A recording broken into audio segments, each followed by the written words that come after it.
আজকের দিনটা শুরু হয়েছিল ভোরের নরম আলো আর ভক্তির শান্তিতে। মা তারা, গপু, গনু, শিব ঠাকুরের পায়ে আবির দিয়ে প্রণাম করেই শুরু করলাম দোলের সকাল। তারপর গপুর উপর ঝরে পড়ল ফুলের বৃষ্টি, যেন আশীর্বাদের রঙিন ছোঁয়া।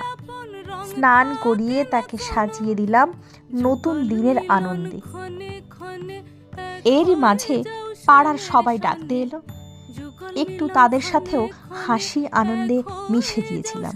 তারপর আবার বাড়ি ফেলা, আর তারপর হাজবেন্ডের সাথে রঙের খেলায় মেতে উঠলাম।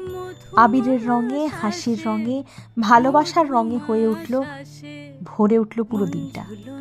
এভাবেই দোলের দিনের দিনটা হয়ে উঠল স্মৃতির মতো রঙিন। সবাইকে জানাই শুভ দোল আর হোলির অনেক অনেক ভালোবাসা, প্রণাম।